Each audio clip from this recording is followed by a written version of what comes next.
Volvemos al ahorro energético con Javier Dassi, que es ingeniero eléctrico y bueno, hoy estamos hablando de lo que ocurrió en Ucrania hace 6 meses, de ese conflicto cronificado en este territorio y todas las consecuencias que está teniendo para todos los países del entorno. Y hoy, Javier, nos hemos despertado con ese precio de la luz en máximos, cuarto precio más elevado.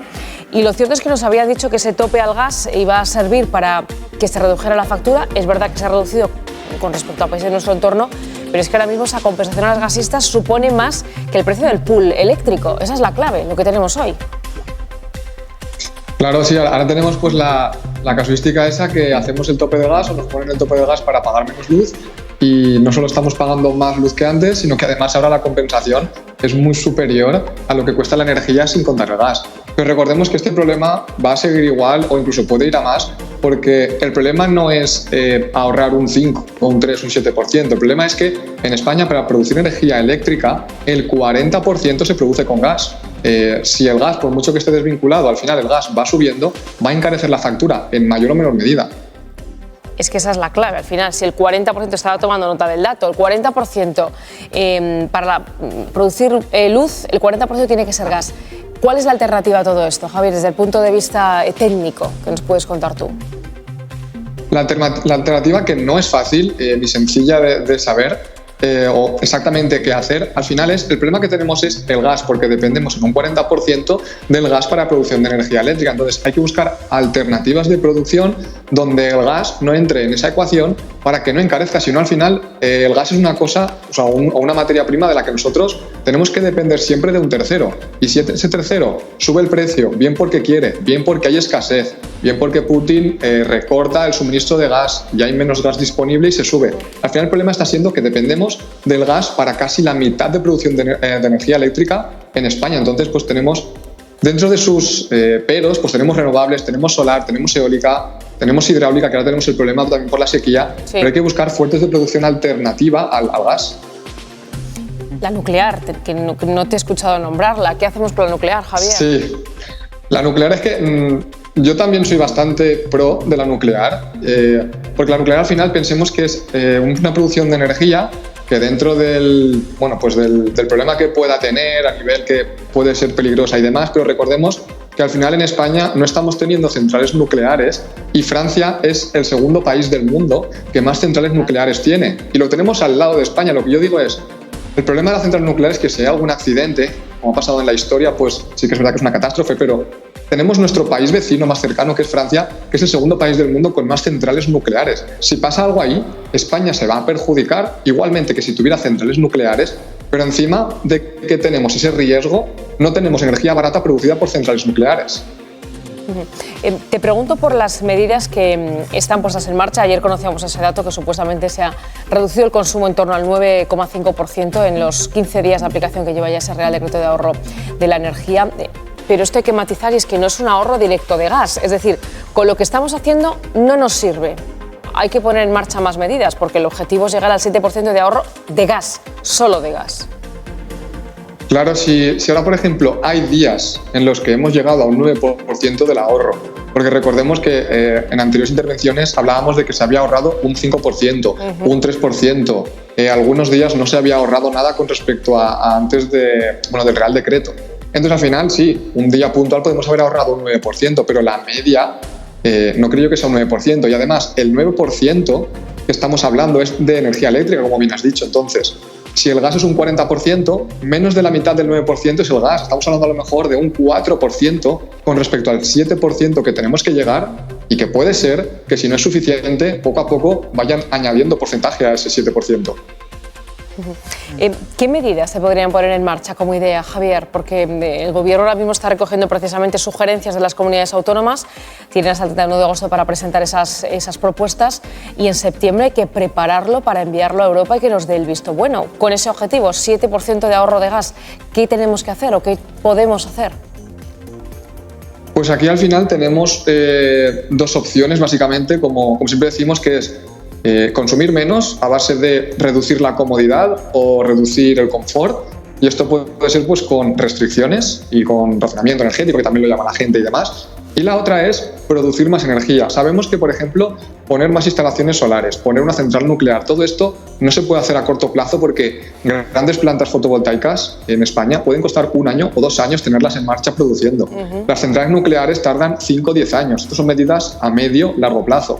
Entonces, aparte del racionamiento que estamos sufriendo y que puede que se agrave, yo creo que si, por ejemplo, el gobierno hiciera, imaginemos, tenemos el bono social, ¿no?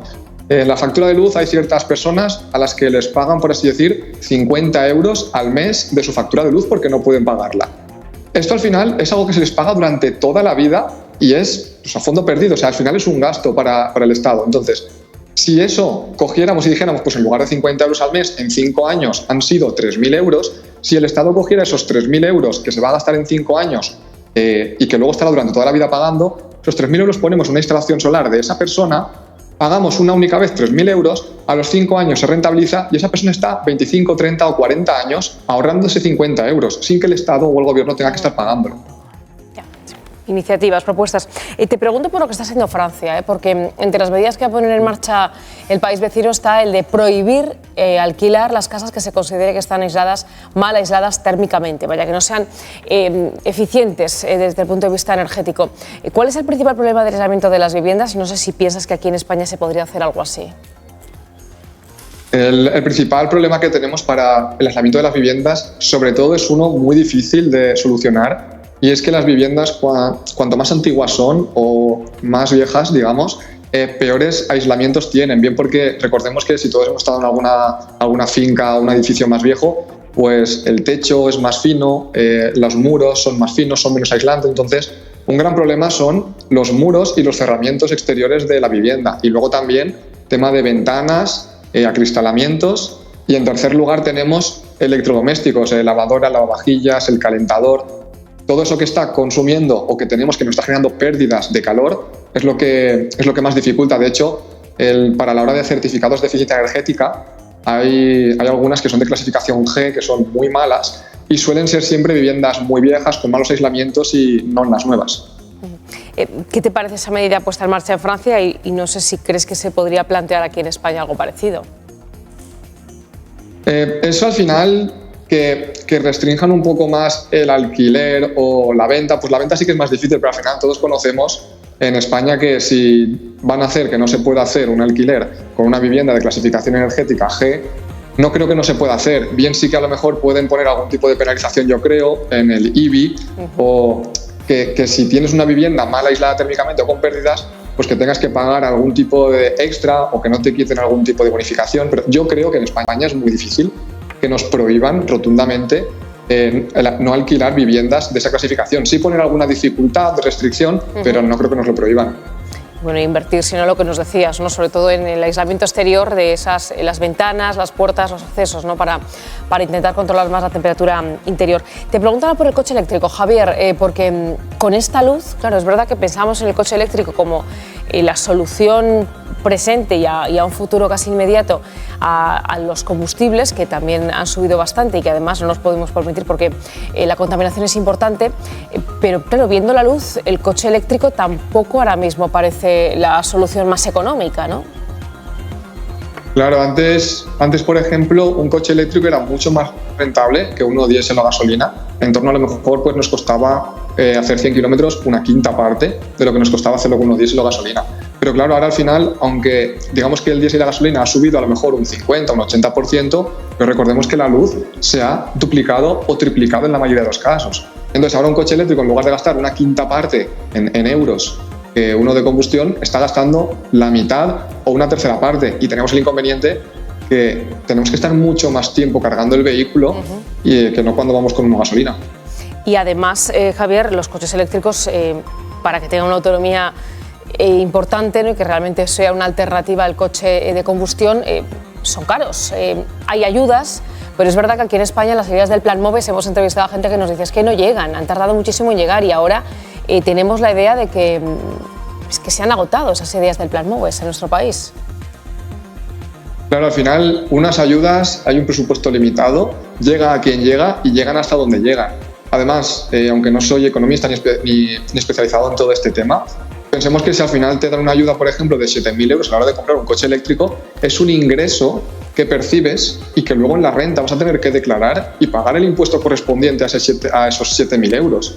Y al final son ayudas, pues bueno, están bien, pero es que aunque te paguen, por ejemplo, 7.000 euros en un coche eléctrico, te sigue costando mucho más que uno gasolina o diésel. Y luego tenemos con la luz, que no sabemos qué va a pasar. A lo mejor te compras un coche eléctrico porque vas a pagar menos y de aquí a un año casi que pagas lo mismo en euros por cada kilómetro que un diésel o gasolina. Es que no lo sabes. Ya, certidumbre total. Javier, muchísimas gracias. Claro. Ingeniero eléctrico. Gracias a vosotros, Lorena. Por contaros todo esto. Un abrazo. Gracias.